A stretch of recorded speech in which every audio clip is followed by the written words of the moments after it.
Bueno, señor presidente, nos queda nada más que introducir a nuestro consocio Washington Coralo, que es el que va a hacer la presentación del disertante, el distinguido disertante del día de hoy, César Burdiel, en el tema Futuros Acuerdos Comerciales del Uruguay. Adelante, Washington.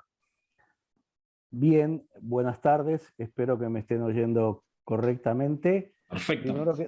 Primero que nada hay que agradecerle a la Cámara de Industrias el apoyo que nos está dando en esta reunión por parte de su presidente, el ingeniero Durán. Veo que nos acompaña también Carola Saavedra, nos acompaña también Pelayo Scremini, y obviamente nos acompaña nuestro orador César Burdiel, persona a la cual conozco hace muchos años, y independientemente de la presentación que haga, creo que el Departamento de Comercio Exterior de la Cámara de Industria es muy potente y muy fuerte, es organismo de referencia en muchos ámbitos del gobierno, y la visión siempre que da a través de sus figuras es una visión clara y totalmente imparcial, no dejándose sesgar por ninguna realidad, que no sea la correcta de nuestro comercio exterior. En cuanto a César Burdiel, tengo el honor de conocerlo hace muchos años.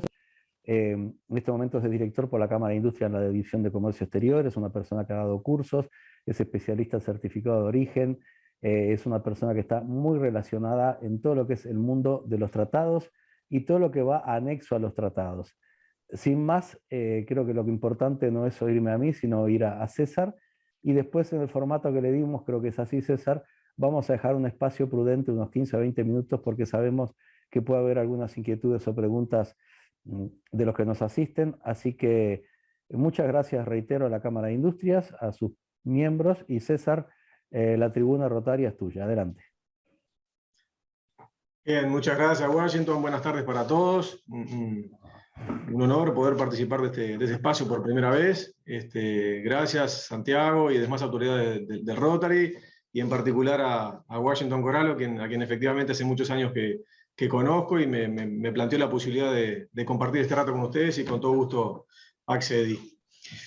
Lo primero que tengo que decirles es raro empezar así, pero quiero pedirles disculpas. Disculpas porque creo que a la hora de ponerle un título a este espacio fuimos demasiado ambiciosos. Entonces yo voy a tratar de matizar un poco, de retitular un poco la presentación, porque al afirmar que yo iba a hablar de futuros acuerdos comerciales del Uruguay, y decirlo como una afirmación supone un escenario de certezas, y la verdad que lo que tenemos por delante de certeza tiene poco, ¿no?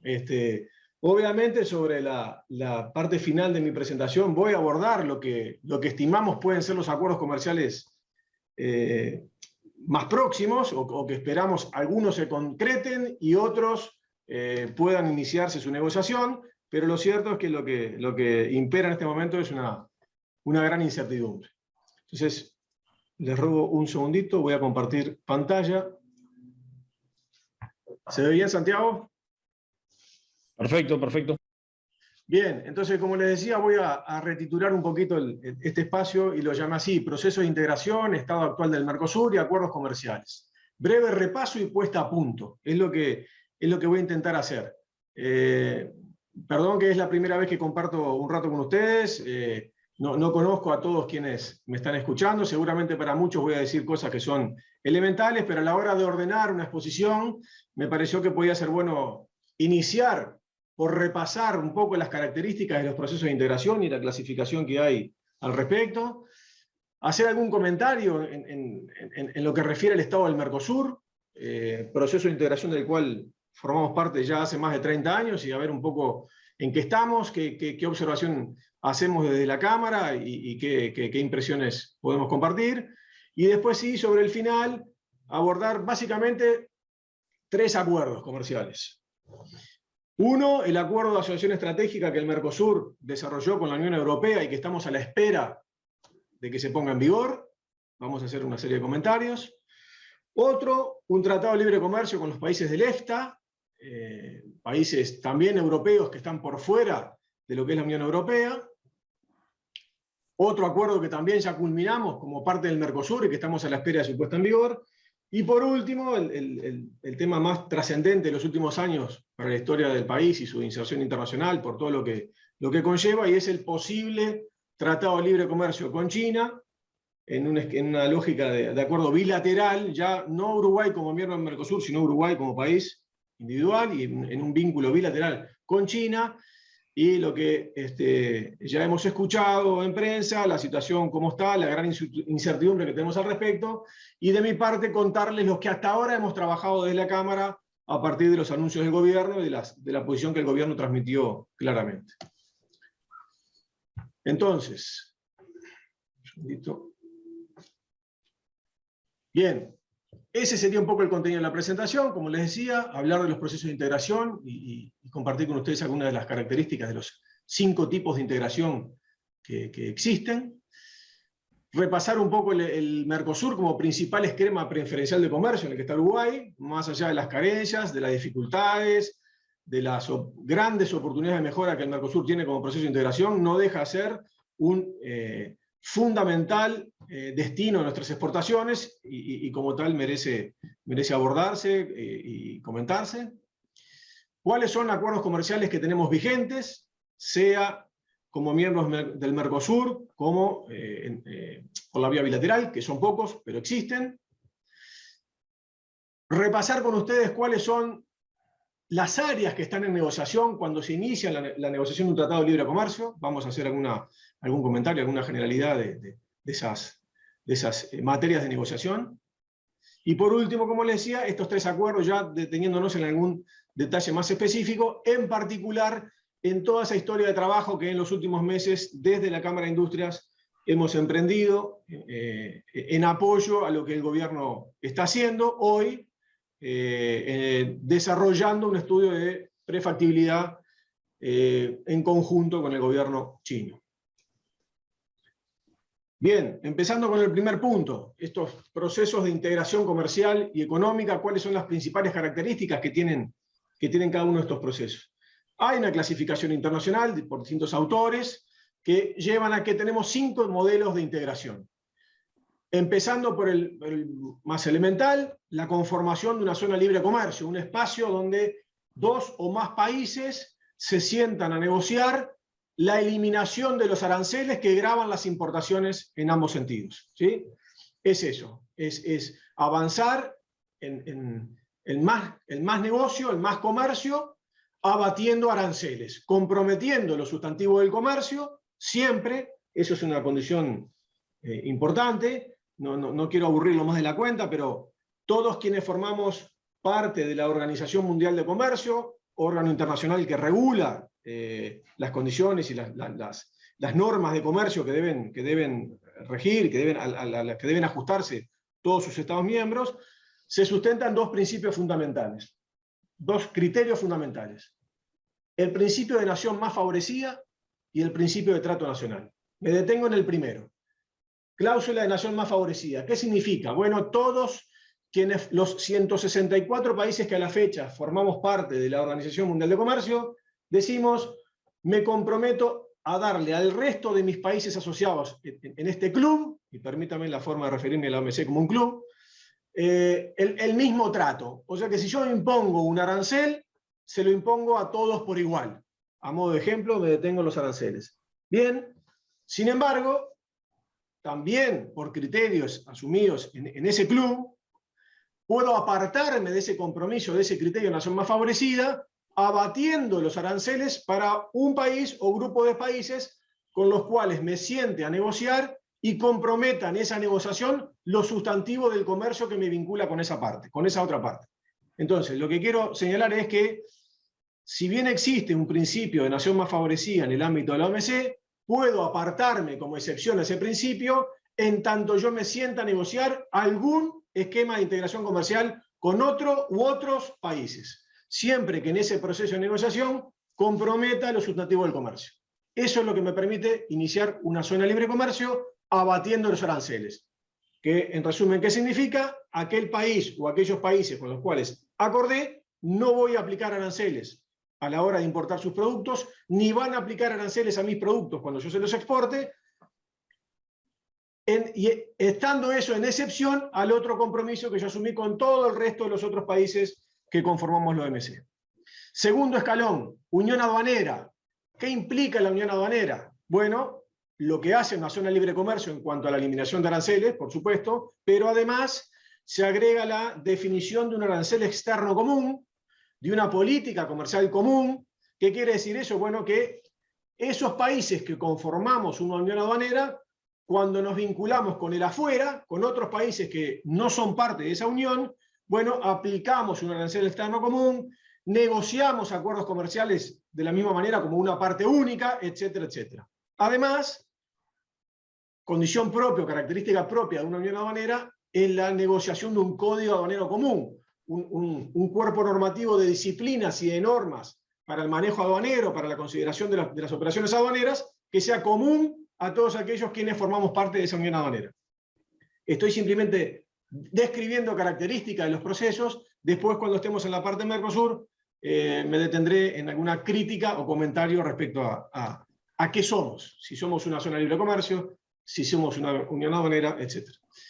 Otra característica de una unión aduanera que, bueno, si definimos un arancel externo común, es decir, bueno, cada vez que un producto, cuando ingrese a la Unión, ingrese del país que ingrese y por el país que ingrese va a pagar este único arancel, bueno, tras cartón debemos negociar y acordar un sistema de distribución de la renta aduanera. ¿Okay? Entró la mercadería por Uruguay, ejemplo, Unión Aduanera, si lo fuéramos, Mercosur, entró la mercadería por Uruguay, Uruguay cobrará los aranceles y al amparo de ese sistema de distribución con Brasil, Argentina y Paraguay, distribuirá esa renta aduanera. Escalón siguiente, mercado común. En teoría, en la definición, aquello que hasta nos da origen a nuestro proceso de integración, mercado común del sur, ¿no? Mercado común, bueno, ¿qué implica un mercado común? De nuevo, todo lo logrado hasta el estadio anterior de unión aduanera, más la libre circulación de personas, servicios y capitales. Seguimos, próximo escalón, unión económica y monetaria. ¿Qué implica una unión económica y monetaria? Bueno, un mercado común, de nuevo, más la coordinación de políticas macroeconómicas que pasan por mantener el equilibrio fiscal, perdón por el error de tipeo que quedó ahí, avanzar hacia un tipo de cambio estabilizado o el logro de una moneda única, entre otros aspectos. Y por último, la unión política o la integración económica total, sería una unión económica más la integración de la política, del manejo y definición de la política exterior, de la política de seguridad, de la política judicial, etc. Entonces, teniendo en cuenta esa clasificación de los procesos de integración, ¿qué es el Mercosur? Bueno, según su nombre, seríamos un mercado común del sur o vamos hacia un mercado común. Bueno, lo cierto es que después de 30 años y fracción de vida,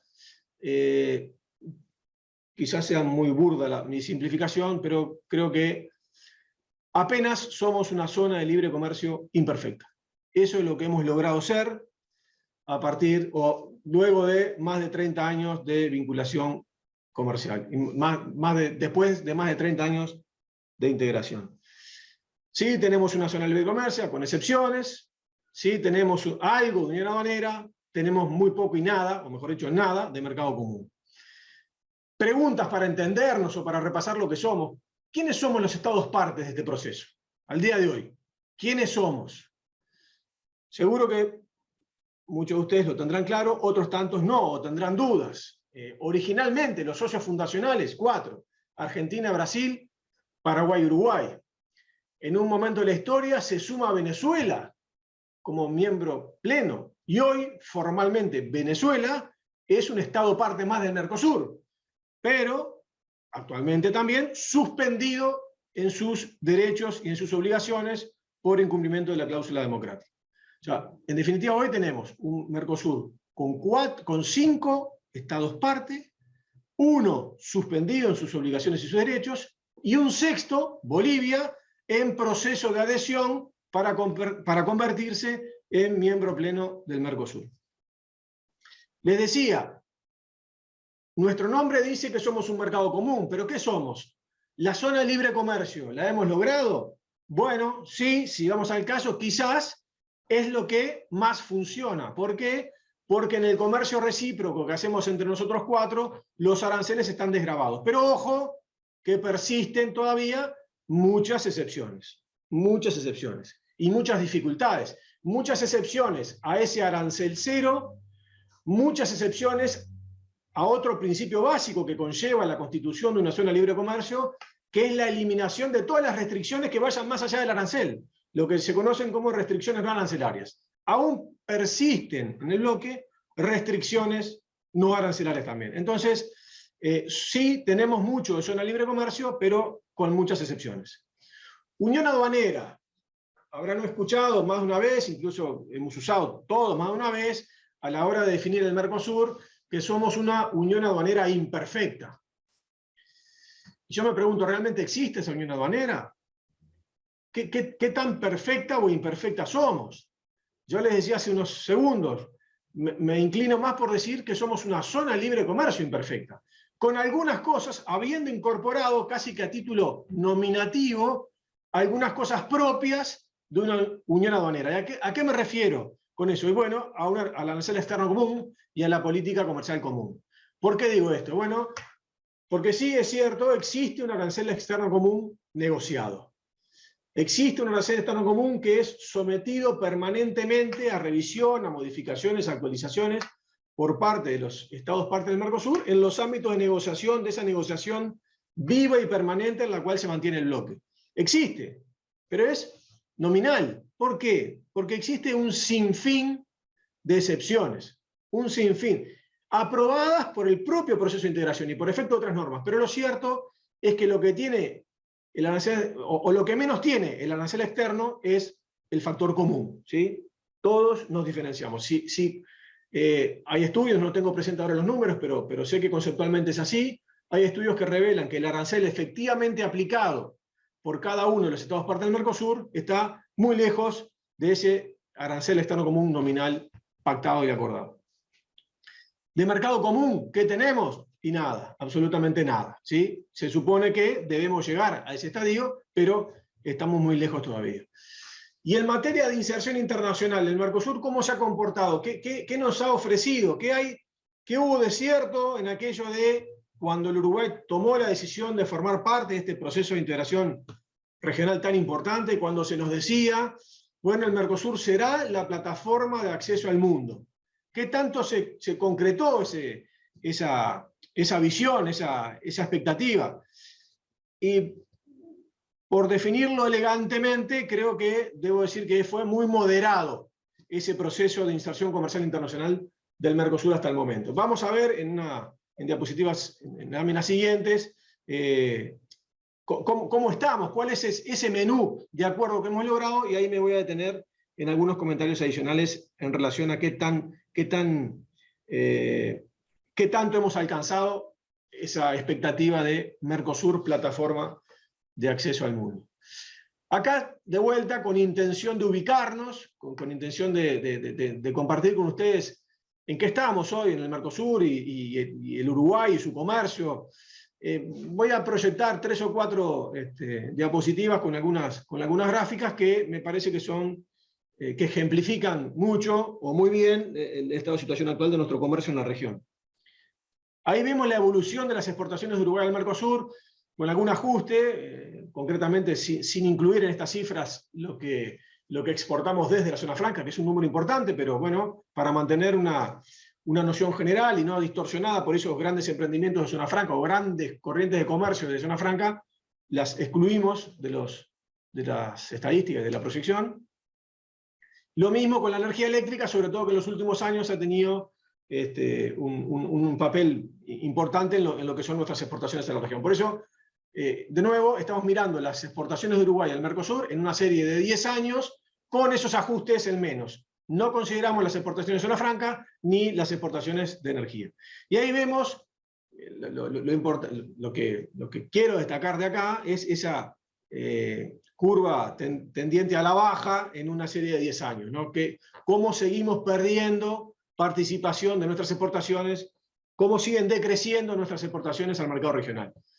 Esta es una serie de 10 años al 2020, y justo es decirlo que el 2021, que obviamente la cifra ya la tenemos, mostraría un punto de inflexión, por lo menos en una comparación interanual, ¿sí? Hemos recuperado una porción significativa de las exportaciones principalmente hacia el Brasil y hacia la Argentina, insisto, aún excluyendo las zonas francas y aún excluyendo la energía eléctrica, que al Mercosur el año pasado se exportaron cerca de 500 millones de dólares, ¿no? Aún sacando eso, se evidencia un comportamiento muy favorable, muy positivo, incremental, del orden de entre el 20 y el 25%, que es una buena noticia. Pero lo cierto, mirando esa serie, la noticia es preocupante, o el dato es preocupante.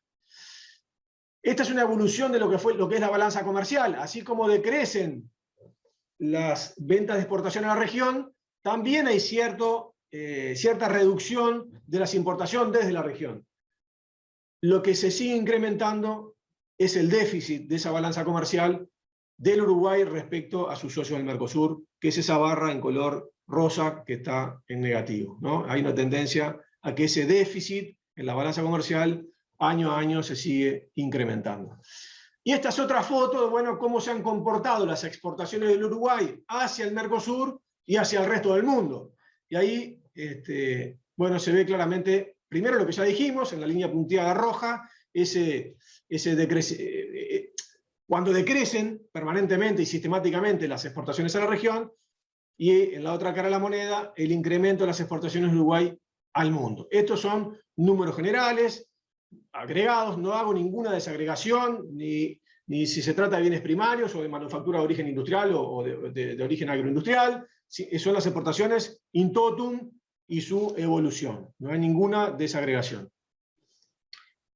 Bien. Seguimos con el contenido de la presentación. ¿Qué acuerdos comerciales tenemos con el mundo? Y de cuáles participamos como Estado parte del Mercosur y de cuáles bilateralmente, o sea, en lo que es el formato 4+N o bilateral 1+1. Uruguay con alguien del otro lado. Y esto es un poco, voy a proyectar dos cuadros, resumen de esa situación y trato de, perdón. Bien, primer cuadro, ¿cuáles son aquellos acuerdos de los que el Uruguay forma parte, pero como miembro del Mercosur? O sea, en ese formato de negociación, 4+N, los que estén del otro lado. Nos sentamos a una mesa de negociación como bloque. Ahora vamos a hacer algún comentario de qué tan única fue esa posición, pero lo cierto es que en el formato de negociación, Mercosur de un lado, N del otro. No seguí ningún orden más allá de cómo se me fueron, cómo lo fui recordando. Perdónenme que no están ordenados ni alfabético ni por orden de importancia en cuanto a su intensidad de uso, ni siquiera numéricamente. Fue un orden de aparición nomás aleatorio. En el primer caso, cuando el Mercosur negoció con la Comunidad Andina de Naciones, que al momento de negociarlo por allá por el 2005, la contraparte, la Comunidad Andina de Naciones, eran 3 sus miembros los que se sentaron a negociar con nosotros: Ecuador, Colombia y Venezuela, en aquel entonces. Transcurrieron los años, pasaron N situaciones de cosas, entre otras la denuncia de Venezuela como miembro de la Comunidad Andina y la incorporación de Venezuela como miembro pleno del Mercosur, la profundización de la negociación con Colombia. Entonces, en definitiva, ese acuerdo original que arrancó siendo 4+3, ¿por qué 4+3? Los 4 del Mercosur de un lado, Ecuador, Colombia y Venezuela del otro, termina hoy manteniéndose en el acuerdo de complementación económica número 59, Mercosur de un lado, Ecuador del otro. Las columnas siguientes indican, simplemente para que tengan una referencia, una noción, cuál es el flujo de comercio en un sentido: exportación, la columna de las X, importación, la columna de las M, de Uruguay con ese país o grupo de países, ¿no? En el caso de Ecuador, Uruguay le exportó en el 2021 $16 millones e importamos $29 millones. En el caso de Colombia, hace 72, otra vez acuerdo de complementación económica número 72, 37 y 36, y así sucesivamente. Voy a la parte final de este cuadro, donde aparecen acuerdos en la columna de pendientes, y ahí está el acuerdo de asociación estratégica con la Unión Europea, que vamos a hacer más comentarios después. Es un acuerdo que ya se cerró, pero no está vigente, y ahí las cifras de comercio de Uruguay con los países de la Unión, con los 27 miembros de la Unión Europea, y vean las cifras, cuán relevantes son. Con Canadá, que es un acuerdo que el Mercosur inició, y ya han ocurrido diversas rondas de negociaciones, pero que aún no se ha culminado.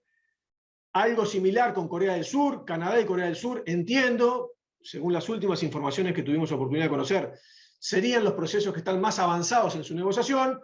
En tercer lugar viene Singapur, que también está en proceso de negociación. Y por último, el EFTA, que refiere a los países de Noruega, Suiza, Liechtenstein e Islandia, ¿sí? 4 países con los cuales el Mercosur también ya cerró un tratado de libre comercio y está a la espera de su ratificación y puesta en vigor. Siguiente cuadro. Bueno, ¿qué acuerdos tenemos con el mundo? Ya no como miembros del Mercosur, sino Uruguay individualmente. Y acá son varios. El primero, quizás el más importante de lo que está vigente, el Tratado de Libre Comercio con México, inscrito ante la LADI como el Acuerdo de Complementación Económica número 60. Bueno, primer TLC firmado por Uruguay, individualmente, de carácter bilateral con México. Eso fue posible apartándonos del compromiso de política comercial común que a priori el Mercosur nos impone, porque previamente existió la negociación de un acuerdo marco entre el Mercosur como bloque y México, acuerdo marco que la forma de avanzar en la negociación de preferencias, desgravaciones arancelarias, etc. Bueno, los países dijeron, los estados parte del Mercosur dijeron, bueno, le damos el marco a este acuerdo y el contenido que lo vayan logrando bilateralmente cada uno de nuestros estados parte. El único que le ha dado contenido a ese entendimiento, hasta el momento, es Uruguay a través del TLC del ACE 60. Con Chile, bueno, si bien en la diapositiva anterior les comentaba y les daba a conocer un acuerdo que existe en el formato 4+1, Mercosur un lado y Chile del otro, bueno, Uruguay avanzó con Chile en la firma de un tratado de libre comercio que involucró otras áreas de negociación, como compras públicas, como servicios, cuestiones de género y algún otro capítulo de facilitación de comercio. Avanzó y suscribió un nuevo acuerdo que es el ACE 73. Acá es un poco complejo de entender, porque si bien tenemos un acuerdo bilateral distinto, el ACE 73, el comercio de bienes, lo que ocurre como comercio de bienes, sigue ocurriendo en las condiciones definidas en el acuerdo anterior del formato 4+1. Con Argentina, bueno, con Argentina y Brasil, obviamente somos miembros del Mercosur, negociamos con ellos como estados parte, pero además para lo que es el universo de productos del sector automotriz, como el Mercosur no ha avanzado y es uno de los sectores que nunca se mercurizó, bueno, Uruguay tiene entendimientos bilaterales con Argentina a través del ACE 57 y con Brasil a través del ACE 18, a través del ACE 2, para concederse preferencias arancelarias en lo que es el universo de productos del sector automotriz. Con Venezuela, otra cosa particular, bueno, yo le vengo diciendo, y esto es sumamente entreverado, pero créanme, es así, es hasta difícil de explicarlo. Con Venezuela en su momento negociamos en el formato 4+1, Mercosur, Venezuela, como miembro de la Comunidad Andina a través del ACE 59. Después Venezuela abandona la Comunidad Andina, se incorpora al Mercosur, por tanto deberían operar las condiciones del Mercosur. Pues no, ahí lo que pasó, Venezuela se suspende y lo que rige en el momento es un compromiso de adelantar aquellos cronogramas de grabación del ACE 59 en un nuevo ACE bilateral, en este caso el 63. Y después lo que tenemos en carpeta, anunciado por el gobierno al más alto nivel, el propio presidente de la República no solo lo dio a conocer a la opinión pública en nuestro país, sino al más alto nivel en una cumbre de presidentes en el Mercosur, lo expuso y con absoluta claridad de cuál era el rumbo del país en negociar por la vía bilateral y porque entendía bueno, que las disposiciones vigentes en el Mercosur así se lo permitían. Acá podemos debatir largo rato, pero estoy tratando de sintetizar. Bueno, lo cierto es que el presidente anunció esa negociación. China, y a partir de ahí es lo que les voy a contar al final, que fue todo lo que la Cámara ha hecho hasta el momento. Y en un anuncio un tanto más reciente, algo similar de la posibilidad de negociar un tratado de libre comercio, en este caso con Turquía. Un número más para que tengan en mente de las exportaciones del Uruguay al día de hoy. bueno, que me parece también importante. El 2021, de nuevo, sin considerar las exportaciones de zona franca y sin considerar las exportaciones de energía eléctrica, las exportaciones totales del país superaron los 9.000 millones de dólares. ¿Sí? De esos, el 30% fueron a destinos preferenciales, o sea, fueron a países con los cuales ya tenemos condiciones de comercio preferenciales, esto es, sin aranceles que graven nuestras exportaciones cuando ingresan en esos países con los cuales negociamos, y un 70% de nuestras exportaciones aún se siguen destinando a países con los cuales no tenemos ningún compromiso de desgravación y por lo tanto nuestros importadores, nuestros clientes a la hora de importar pagan aranceles con la pérdida de competitividad, con la diferencia que eso nos ocasiona, nos genera con otros países del mundo que compiten por esos mismos mercados y que tienen mejores condiciones de acceso. O sea, esta diapositiva la comparto para que quede claramente la idea de que queda mucho por hacer. Hay mucho por hacer en favor de las exportaciones del país. Tratado de libre comercio. ¿Cuáles son las áreas que se negocian? Bueno, cuando decimos que estamos negociando, que hemos negociado un tratado de libre comercio, en algunos casos puede que un área no esté, en otro sí, pero bueno, en esencia, estas son las materias de negociación que se llevan a la mesa. Comercio de bienes, no sé si decir que es lo principal, un poco por deformación y por el trabajo que hacemos acá desde la Cámara. Sí, es lo principal para nosotros, es ver de qué manera se negocia el acceso preferencial a esos mercados, de qué manera se desgrava la protección arancelaria que tenemos en el mercado interno o eventualmente en el mercado regional, si es que la negociación es en el formato 4+1, de qué manera se determina el origen de las mercaderías, área en la cual también estamos especializados y un poco por deformación profesional le ponemos especial atención. Se negocia los servicios y de qué manera no discriminar servicios o resguardar servicios que son estratégicamente importantes para los países. En ese capítulo, en esa mesa de negociación, se discuten esas cosas.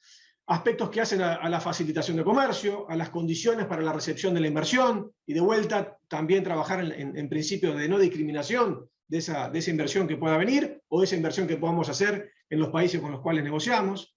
Aspectos que hacen a la propiedad intelectual, bueno, lo que es el tema de patentes, lo que es el tema de indicaciones geográficas, denominaciones de origen, esas son las cosas que se discuten en esas mesas de negociación. Cuestiones que hacen a las contrataciones del Estado, las compras públicas, bueno, qué tan abiertas a la industria del otro país con el cual esté negociando van a estar las compras de mi Estado, qué resguardo voy a mantener para esos regímenes que priorizan la venta del producto nacional en esas licitaciones, ¿no? como instrumento de fomento al desarrollo de determinados sectores industriales del país. Otros aspectos que se negocian son normas técnicas, ¿sí? Ahí un poco pensando en todo lo que es norma técnica, medidas sanitarias y fitosanitarias, por supuesto en el cuidado de la salud de la gente, por supuesto, pero también se trabaja en materia de convergencia regulatoria. ¿De qué manera hacemos en este marco, en esta negociación que estamos sentados, bueno, que esas normas técnicas no se conviertan en una restricción técnica del comercio o que esas medidas sanitarias y fitosanitarias se conviertan en una restricción a ese comercio y de qué manera podemos converger ambas partes a criterios comunes que hagan más fluido y más fácil las operaciones de comercio entre las partes que están negociando. Y materia de incorporación de los últimos acuerdos o los acuerdos de última generación, cuestiones que hacen al comercio y desarrollo sostenible. No sé si es el mejor resumen que puedo hacer, pero para no ocupar mucho más tiempo en esto, bueno, así como avanzamos en desarrollar comercio, de abatir aranceles, acordar reglas de origen, etcétera, etcétera, acordar qué tratamiento le damos a los servicios, bueno, avancemos, evolucionemos, comprometiéndonos con el cuidado de las condiciones de trabajo, el cuidado medioambiental, etcétera, etcétera. Todos esos aspectos también se incorporan en capítulos de negociación en esos acuerdos de última generación. Ya llegando a la parte final de la presentación y para dejar un espacio para las preguntas. El acuerdo de asociación estratégica Mercosur-Unión Europea. Bueno, involucró los capítulos, básicamente los capítulos que ahí describí. Por supuesto hay comercio de bienes, hay regla de origen, hay aspectos que hacen a la defensa comercial, medidas sanitarias y fitosanitarias, cálculos técnicos, etcétera, etcétera. Todas esas áreas de negociación que están ahí están comprendidas, fueron contempladas, fueron discutidas y negociadas en el marco de este tratado.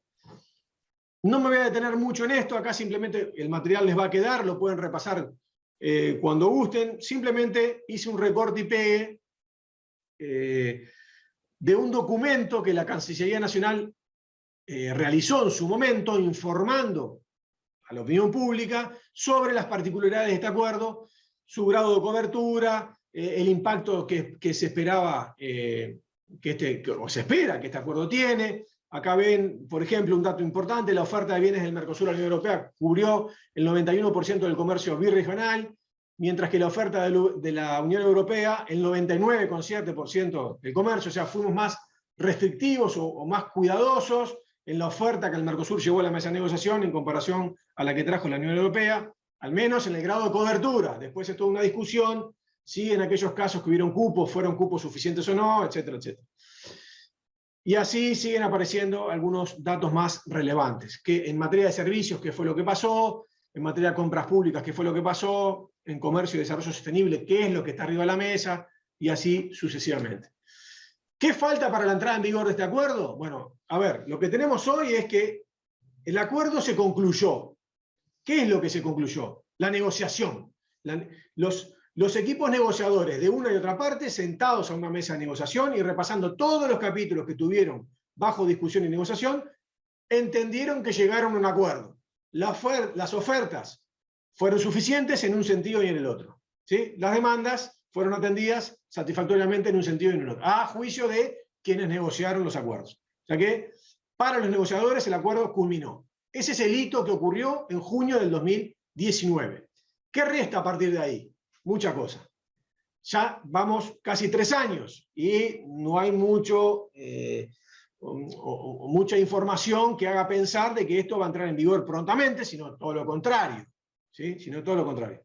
Pero ¿qué es lo que falta en teoría? La revisión de los textos, la traducción a todos los idiomas de una parte y de la otra, la firma de esos compromisos por parte de los cancilleres del Mercosur y del Comisario de Comercio de la Unión Europea, luego la ratificación, ¿sí?, legal en cada una de las partes. En el caso de la Unión Europea, acá una pequeña disquisición. El acuerdo abarca 3 grandes áreas: un capítulo comercial, un capítulo político y un capítulo de cooperación. Acá lo importante, o lo que hace esta charla, es el capítulo comercial. Y ahí, para la entrada en vigor, una vez cumplidas las etapas anteriores, basta con que el Parlamento de la Unión Europea apruebe ese capítulo comercial. Y basta con que al menos uno de los estados partes del Mercosur lo ratifique también el acuerdo para que pueda entrar en lo que se llama una vigencia provisoria en ese ida y vuelta de los flujos comerciales con las preferencias arancelarias. Resta mucho. Las últimas informaciones que tuvimos, esto está obviamente, y ya creo que conocido por todos, congelado por compromisos post-acuerdo que la Unión Europea hace al bloque Mercosur, en particular a Brasil, en lo que tiene que ver con política de cuidado medioambiental. Entonces la cosa está detenida, congelada, muy enlentecida. Con el EFTA no los voy a aburrir mucho, es un acuerdo de similares características, fue una negociación muy similar, hay diferencias significativas, por supuesto, pero la negociación es un tanto, con este grupo de países del continente europeo, fue muy similar a la que ocurrió con la Unión Europea como tal, con una significativa diferencia, ¿no? Con la Unión Europea estuvimos más de 20 años negociando. Con los países del EFTA fue un proceso de 2 años y 10 rondas de negociación. Ahora sí, lo último, algunos comentarios lo más rápido posible de lo que ha sido o de lo que está haciendo esta idea, esta decisión del gobierno nacional de avanzar en una negociación de un tratado de libre comercio con China, ¿sí? Y acá lo que voy a hacer en una presentación distinta, me voy de esta pantalla a buscar el otro documento, es compartir el contenido del aporte que la Cámara de Industria del Uruguay le hizo llegar al Poder Ejecutivo en una reunión que tuvimos aquí en Cámara el 7 de diciembre del año pasado. Un segundito, por favor.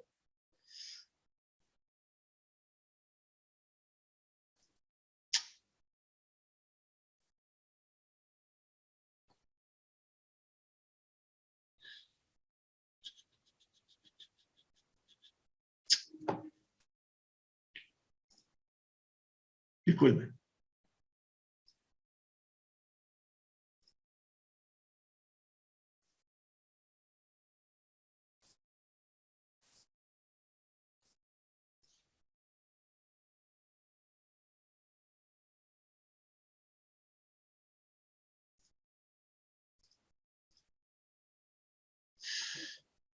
¿Lo ven bien ahí?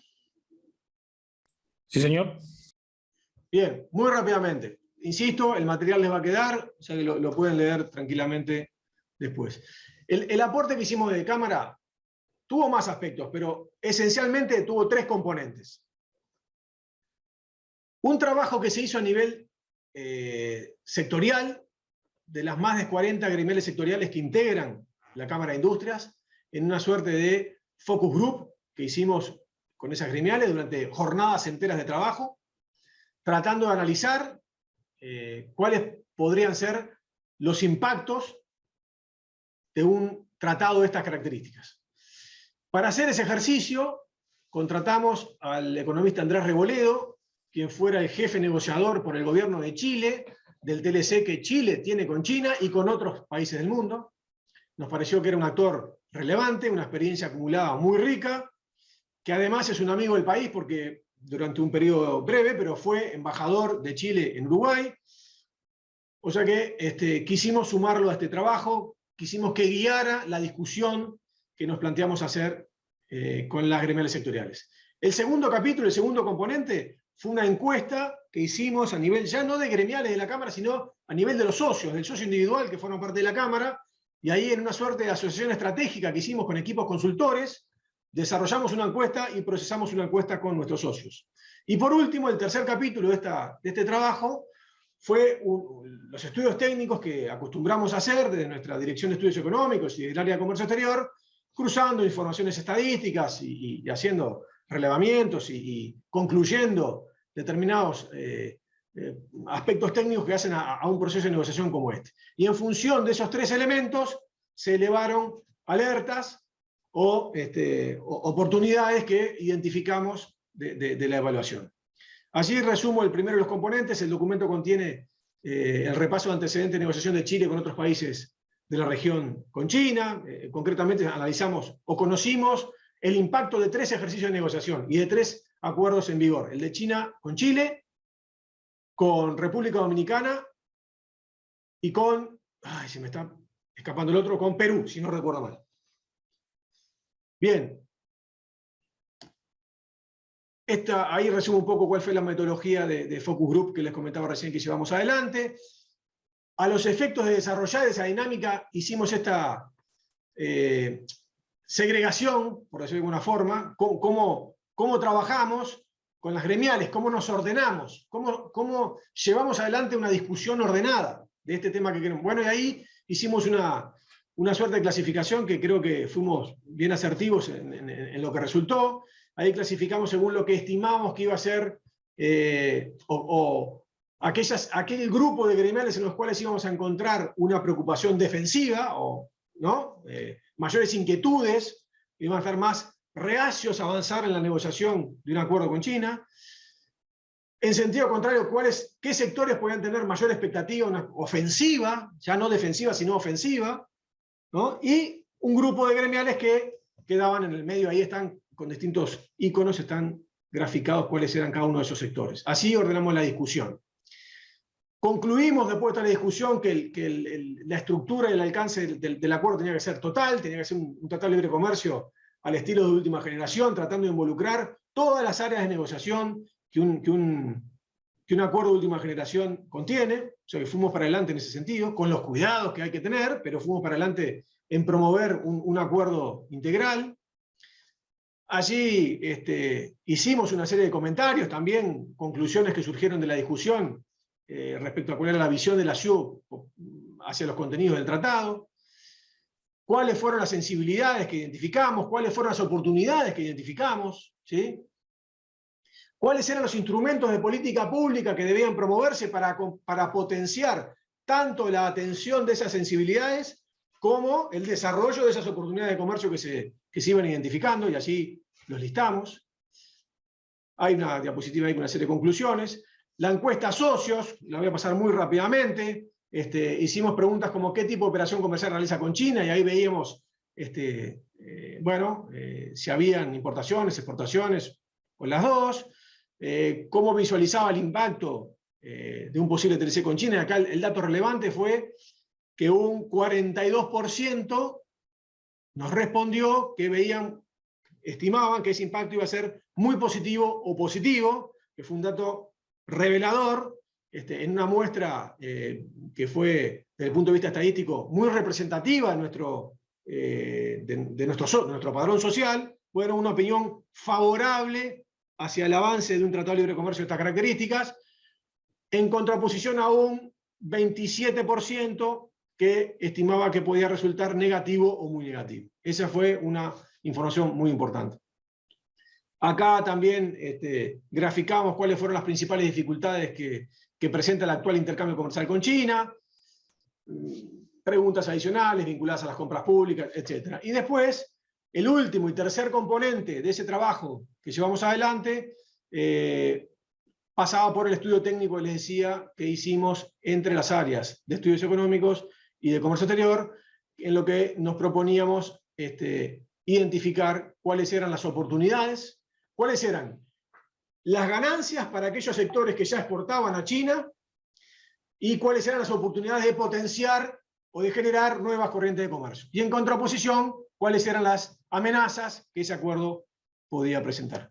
Bueno, sé que fui muy rápido, discúlpenme, creo que agoté todo el tiempo, pero quedo abierto a las preguntas que quieran hacer de aquí en adelante por los minutos que ustedes dispongan. Yo no tengo ninguna restricción. Perdóname el apuro, pero traté de ser lo más completo posible.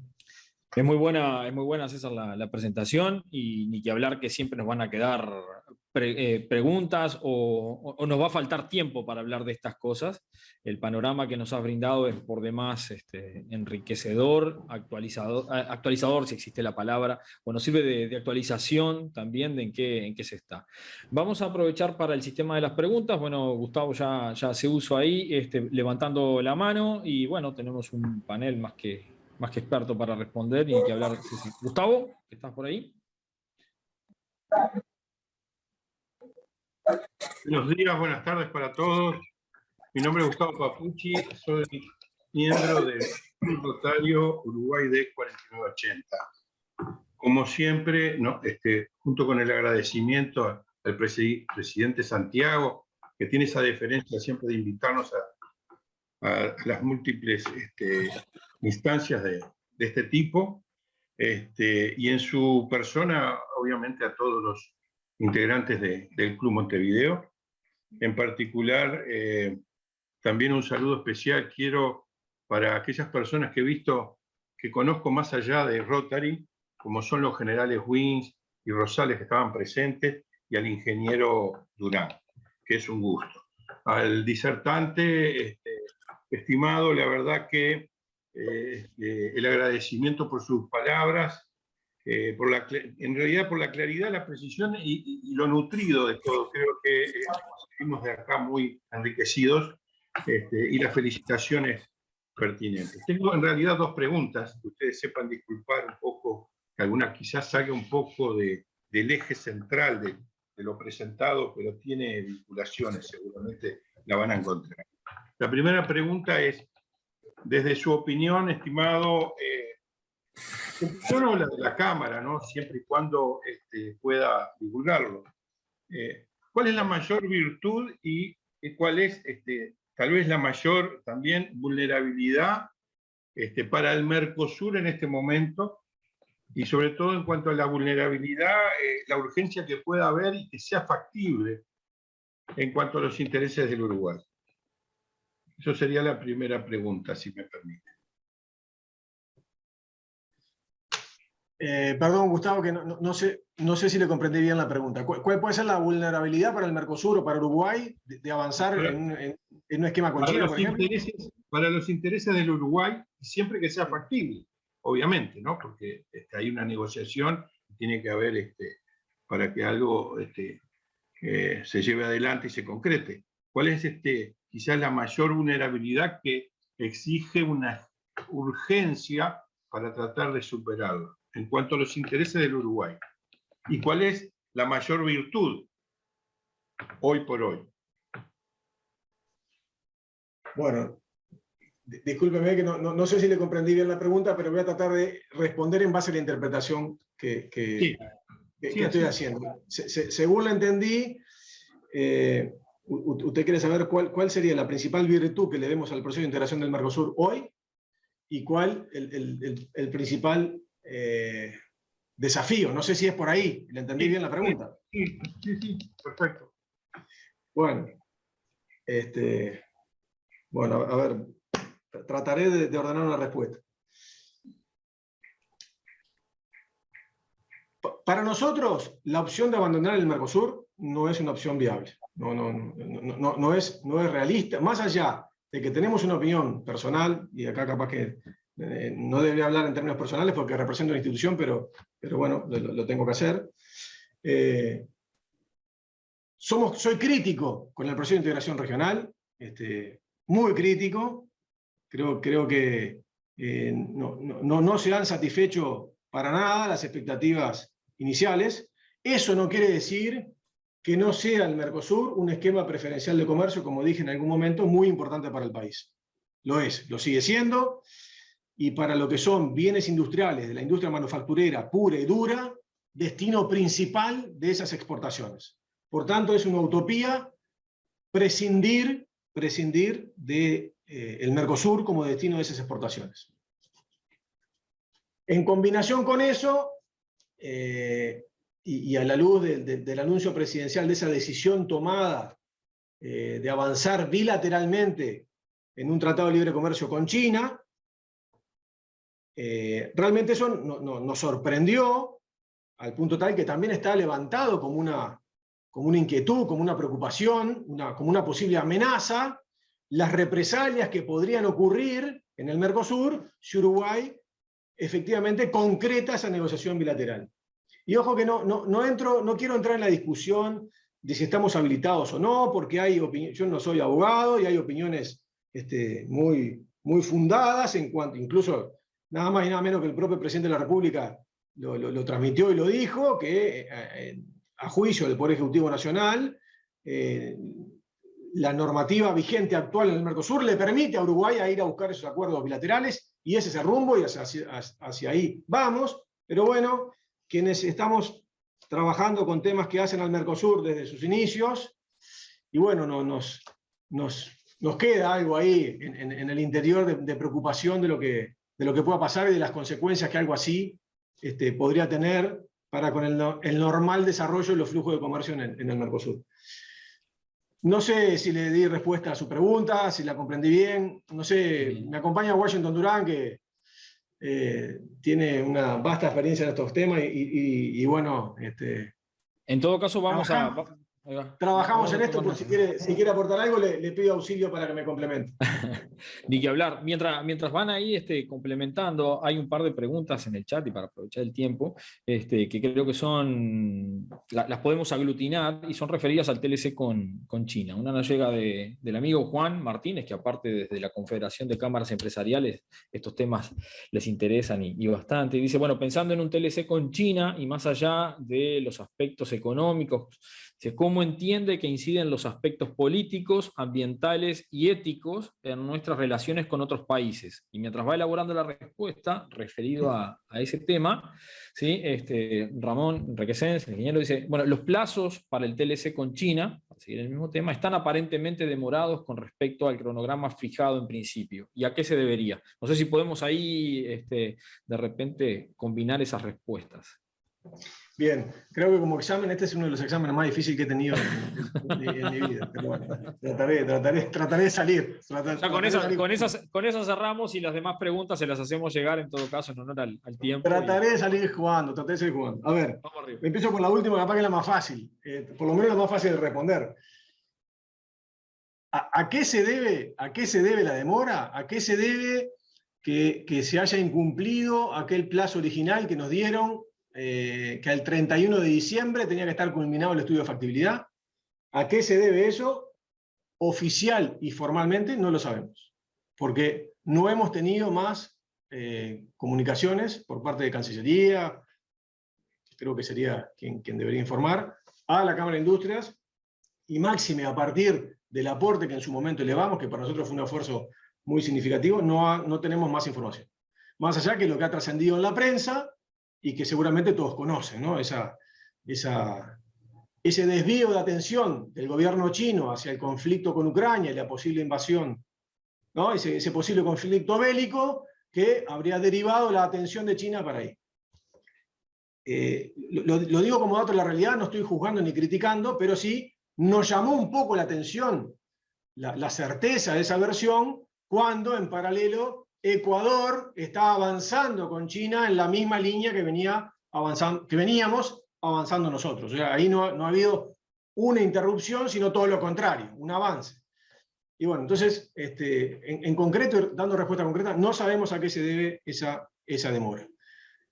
Respecto a la pregunta de Juan Martínez, que si no la recuerdo mal, cuestiones políticas y de cuidado del medio ambiente. Bueno, a ver, estoy tratando de repasar también en ese trabajo, y que el material les va a quedar, aquellos escenarios tanto de oportunidades como de riesgo que veíamos. Recuerdo en conversaciones con alguna gremial, cuando levantaban, bueno, ojo con este vínculo, ojo con negociar con un país donde ciertos aspectos, en ciertos aspectos o en ciertos compromisos, como el cuidado medioambiental, como el cuidado de las relaciones laborales, y alguna otra cosa más, Uruguay está mucho más adelantado. Entonces, quizás enfrentamos un proceso de negociación en situación muy desigual y podemos llevarlas de perder. Uruguay tiene mayores compromisos por el cuidado medioambiental, tiene mayores compromisos por las relaciones laborales,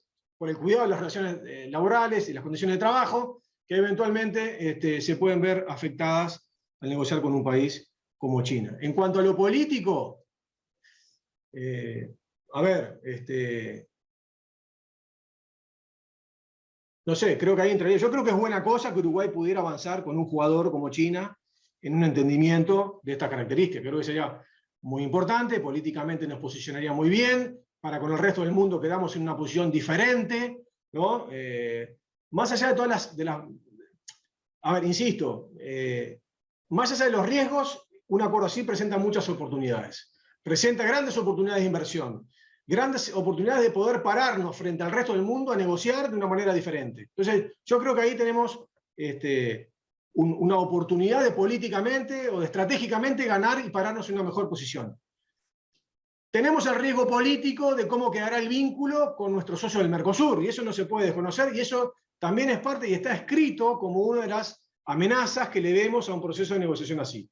Que habrá que ponderarlas, habrá que valorarlas y tomar una decisión, pero lo cierto es que nosotros vemos un riesgo ahí, insisto, máximo, porque las exportaciones, los productos con mayor agregación de valor, o la industria manufacturera pura y dura, destina principalmente sus exportaciones a la región. Entonces, que eso pueda verse afectado, que eso pueda verse negativamente afectado por avanzar con China, nos preocupa. No queremos decir que no, pero hay que hacer una ponderación y una valoración lo más precisa posible. Muy bueno. En honor al tiempo vamos a ir dejando por acá el lado de las preguntas, algo que no sé si alguno de los Washington quiere complementar en algo la exposición del amigo Burdiel. ¿Sí? De lo contrario, bueno, ni que hablar que las puntas que quedan, y más en un escenario, como bien lo destacaba, de posible conflicto bélico y de supuestas, o el temor de algunas invasiones por ahí, puedan llegar a afectarnos todavía más en estos vínculos. Da para mucho, hay mucho para hablar y procesar. De nuestra parte, y en honor al tiempo, que habitualmente invitamos a ir cerrando, no sé, Washington, si quedaba algún comentario que tú quisieras hacer. Si no, ya... creo que obviamente soy parte, por lo tanto no puedo, tal vez sea muy parcial, pero creo que la presentación de César fue excelente. Me hace acordar la presentación que nos hizo también mi tocayo Washington Durán hace unos meses atrás sobre temas similares. Creo que el corazón del mundo hoy pasa por las posibilidad de tener acuerdos comerciales. Uruguay no puede cerrarse solo a su economía, y comparto con César que la mano fuerte de la industria exportadora, la que tiene mayor valor agregado, lógicamente va a países como Brasil y Argentina. Es muy difícil vender productos con más valor, salvo de commodities, a los países de China o de otros iguales. Así que simplemente felicitar. Vi a través del chat preguntas muy interesantes, pero como dice César, el material queda, y bueno, el Rotary es abierto, la cámara es abierta. Si justifica en algún otro momento otra presentación, con mucho gusto le pido a la cámara la autorización, y nuevamente César, o Durán, o Pelayo, o Carola, o cualquiera de los departamentos cualquiera de los directores que tiene la Cámara, personal suficientemente capacitado, está en condiciones de brindarles a la gente que esté interesada información sobre cómo viene el mundo y hacia dónde tenemos que apuntar para que Uruguay siga creciendo. Nada más, muchas gracias. Washington, Bueno. Santiago, si me permiten... Sí, adelante, claro. A despedirme, no, disculparme también porque no pude estar muy atento al chat, veo que hay unas cuantas preguntas, quizás no sé si Carolina o alguno de ustedes tomó debida nota, me las hacen llegar y sí, con gusto la respondo y después los comparto para que ustedes los puedan difundir. No, y simplemente agradecerles de nuevo la invitación, un placer para mí y estoy a las órdenes para cuando ustedes gusten. Los agradecidos, ni que hablar, somos nosotros. El agradecimiento en particular a Washington, nuestro consocio, nuestro presidente, y que siempre está dispuesto cuando surgen estos temas a acercarla a la Cámara de Industria, tiene su corazón puesto ahí también. La tribuna de Rotary es así, tiene este ánimo de justamente poner sobre la mesa o servir a veces de eco para las temáticas que hacen a la realidad de nuestras comunidades, de nuestro país y, por qué no, en el ámbito internacional. Máxime cuando el comercio y los temas y los asuntos de la paz se vinculan, tanto como en estos tiempos en los cuales hasta la salud nos involucra, haciendo subir a veces los precios de los traslados, los buques, los contenedores, y eso también afecta a nuestra labor o nuestro rol social y profesional. Reiterar el agradecimiento a Burdiel y su exposición más que clara, ni que hablar que las preguntas se las vamos a estar haciendo llegar para que si hay alguna que tiene que ser respuesta, y ni que hablar que queda la tribuna a disposición para eventualmente poder ampliar sobre estos temas. A quienes nos han visitado hoy, tanto gente de otros clubes como gente allegada a la temática, allegada a la Cámara, también el agradecimiento y la invitación a visitarnos cuando lo crean conveniente y la temática así lo amerite. En lo formal y protocolar, como hacemos siempre, luego hacer los agradecimientos y el saludo a quienes nos han visitado, y antes de invitarlos a compartir un cafecito virtual, el saludo sí al Pabellón Nacional, la bandera de Rotary, ¿sí? Y el campanazo de cierre con el cual ponemos fin protocolar a esta reunión, ¿sí? Y dejamos habilitados a todos quienes quieran hacer uso de los micrófonos para obviamente saludar y despedir o saludar al expositor del día. Muchas gracias a todos, nos vemos el próximo martes, ¿sí? Muchas gracias. Esta tarde. Muchas gracias a todos. Gracias, saludos para todos.